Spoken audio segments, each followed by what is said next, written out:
Good morning students. Class 9 science chapter 6 का यह 4th video है। आज का फर्स्ट टॉपिक है संयोजी ऊतक कनेक्टिव टिश्यू। रुधिर, अस्थि और उपास्थि, स्नायु, कंडरा आदि में संयोजी ऊतक उपस्थित होता है।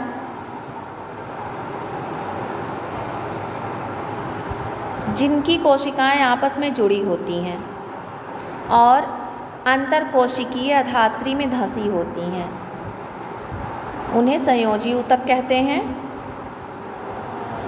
बार फिर से सुन लीजिए। ऐसी कोशिकाएं जो आपस में जुड़ी होती हैं और अंतरकोशिकीय अधात्री मैट्रिक्स जिसे कहते हैं में धंसी होती हैं, संयोजी ऊतक कहलाती हैं। रक्त, अस्थि, उपास्थि, स्नायु आदि, कंडरा आदि संयोजी ऊतक के उदाहरण हैं। अब हम लोग पढ़ लेंगे रक्त या रुधिर, ब्लड। आप सबको पता होगा कि रुधिर लाल रंग का होता है। यह लाल रंग का क्यों होता है? क्योंकि इनमें आरबीसी उपस्थित होता है। आरबीसी में हीमोग्लोबिन उपस्थित होता है, जिसकी उपस्थिति के कारण रुधिर लाल रंग का होता है। आप रुधिर को दो भागों में बांट सकते हैं, रक्त कणिकाएं और प्लाज्मा। रक्त कणिकाएं 3 हैं, आरबीसी, डब्ल्यूबीसी और प्लेटलेट्स। प्लाज्मा हल्के पीले रंग का द्रव होता है। इसमें 90% वाटर, 10% ऑर्गेनिक और इनऑर्गेनिक सब्सटेंसेस उपस्थित होते हैं। अब आप लोग आरबीसी, डब्ल्यूबीसी और प्लेटलेट्स के बारे में सुन लीजिए। आरबीसी रेड ब्लड कार्पेसल्स या रेड ब्लड सेल्स कहते हैं, लाल रुधिर कणिकाएं। इसका जीवन काल 120 या 121 दिन होता है। यह लाल रंग का होता है क्योंकि इनमें हीमोग्लोबिन उपस्थित होते हैं।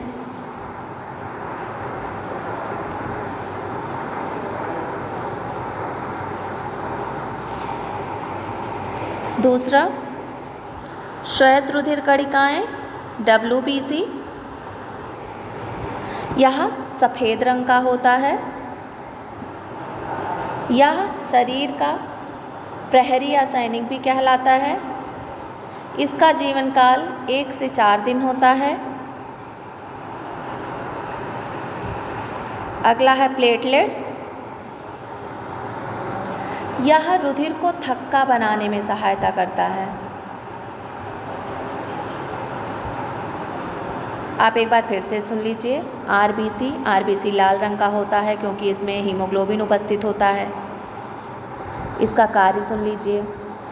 हीमोग्लोबिन की उपस्थिति के कारण हीमोग्लोबिन ऑक्सीजन से कंबाइन हो जाता है और ऑक्सी हीमोग्लोबिन का निर्माण करता है। आप ये कह सकते हैं कि आरबीसी आरबीसी में उपस्थित हीमोग्लोबिन ऑक्सीजन को कंबाइन कर लेता है। तो इसका कार्य क्या हुआ? ऑक्सीजन को एक भाग से दूसरे भाग में पहुंचाना।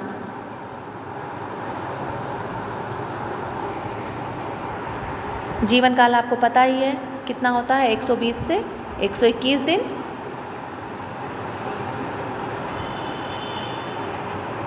दूसरा है श्वेत रुधिर कणिकाएं, डब्ल्यूबीसी, वाइट ब्लड कार्पेसल्स या सेल्स।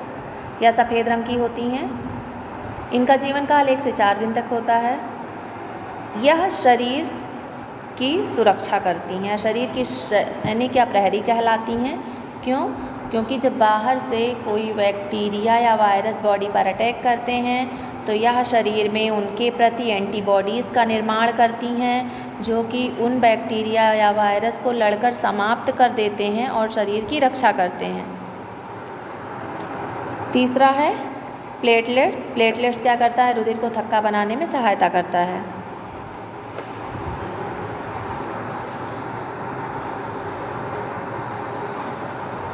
अगला है अस्थि, बोन्स। यह भी एक संयोजी ऊतक है।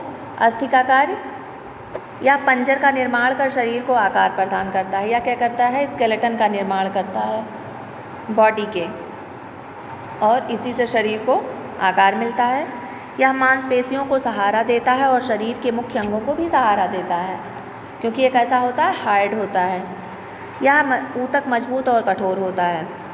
अस्थि कोशिकाएं कठोर अधात्री में धसी होती हैं, जो कैल्शियम तथा फास्फोरस की बनी होती हैं। अस्थियां किसकी बनी होती हैं, कैल्शियम तथा फास्फोरस की। अब हम लोग पढ़ लेंगे उपास्थि क्या है, कार्टिलेज। एक अन्य प्रकार का संयोजी ऊतक होता है। उपास्थि क्या है, यह भी एक प्रकार का संयोजी ऊतक होता है जिसमें कोशिकाओं के बीच बहुत ज़्यादा स्थान होता है। इसकी ठोस अधात्री प्रोटीन और शर्करा की बनी होती है। उपास्थि कहाँ कहाँ उपस्थित होता है, नाक के आगे के भाग में, कान के नीचे के भाग में, कंठ में, श्वास नली में उपास्थि उपस्थित होता है। या क्या होता है, बहुत ही लचीला होता है। अगला, यह अस्थियों के जोड़ों को चिकना बनाता है।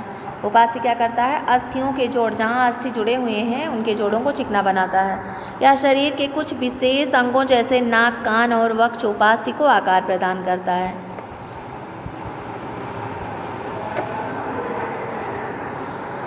नेक्स्ट है स्नायु, लिगामेंट। दो अस्थियों को आपस में जोड़ने वाले एक अन्य संयोजी ऊतक को स्नायु कहते हैं। जब दो अस्थियों को जो आपस में जोड़ता है वो क्या है, स्नायु है। स्नायु क्या है, एक संयोजी ऊतक है। इसे अस्थि बंधन तंतु भी कहते हैं। गुण देख लीजिए, यह ऊतक बहुत ही लचीला और मजबूत होता है। स्नायु क्या है, बहुत ही लचीला है और मजबूत है, और इसमें बहुत कम मैट्रिक्स होता है, धात्री होती है। या कह सकते हैं कि इनका जो कोशिका द्रव्य है वो बहुत ही कम होता है। कंडरा, टेंडोन। कंडरा भी एक अन्य प्रकार का संयोजी ऊतक है जो अस्थियों से मांसपेशियों को जोड़ता है। कंडरा क्या करता है, अस्थियों से मांसपेशियों को जोड़ता है। ठीक, तो ये दोनों के गुण आप जरूर याद रखिए। स्नायु क्या करता है, स्नायु दो अस्थियों को आपस में जोड़ता है, और कंडरा क्या करता है, कंडरा अस्थियों को मांसपेशियों से जोड़ता है। यहाँ पे को कर लीजिएगा, अस्थियों को मांसपेशियों से जोड़ता है। गुण देख लीजिए, कंडरा मजबूत तथा सीमित लचीलेपन वाला रेशेदार ऊतक होता है। या कैसा होता है, यह भी मजबूत होता है, लचीला होता है और रेशेदार होता है। यह अस्थियों से मांसपेशियों को जोड़ता है। यह अस्थियों से मांसपेशियों को जोड़ता है, अस्थियों को मांसपेशियों से जोड़ता है। नेक्स्ट है एरिओलर संयोजी ऊतक। यह भी एक प्रकार का संयोजी ऊतक है। एरिओलर संयोजी ऊतक त्वचा और मांसपेशियों के बीच, रक्त नलिका के चारों ओर तथा नर्व्स और अस्थि मज्जा में पाया जाता है। एरिओलर ऊतक कहाँ पाया जाता है, त्वचा और मांसपेशियों के बीच में उपस्थित होता है, रक्त नलिका के चारों ओर उपस्थित होता है, और जो हमारी नर्व्स हैं, धमनी और सिराएं और अस्थि मज्जा में भी पाया जाता है। इनका कार्य देख लीजिए। यह अंगों के भीतर के खाली स्थान को भरता है। संयोजी एरिओलर ऊतक क्या करता है, यह अंगों के भीतर खाली स्थान को भरता है। जो अंगों के भीतर खाली स्थान होते हैं, खाली जगह होती है, उनको क्या करता है, भरता है। आंतरिक अंगों को सहारा प्रदान करता है। ऊतकों की मरम्मत में भी सहायता करता है। नेक्स्ट है वसामय ऊतक, एडिपोस टिश्यूज। यह भी एक क्या है, संयोजी ऊतक है। वसा का संग्रह करने वाला वसामय ऊतक त्वचा के नीचे आंतरिक अंगों के बीच पाया जाता है। यह कहाँ उपस्थित होता है, त्वचा के नीचे जो आंतरिक अंग हैं उनके बीच में पाया जाता है। इस ऊतक की कोशिकाएं वसा की गोलिकाओं से भरी होती हैं। इस ऊतक की जो कोशिकाएं होती हैं उनमें क्या भरा होता है, वसा की गोलिकाएं भरी होती हैं। वसा संग्रहित होने के कारण यह ऊष्मयी कुचालक का भी कार्य करता है, और इनमें वसा संग्रहित होती हैं, इससे क्या करता है, ऊष्मा की कुचालक की तरह भी कार्य करता है। ये वसामय ऊतक हो गया। आज के वीडियो में बस इतना ही। Thank you.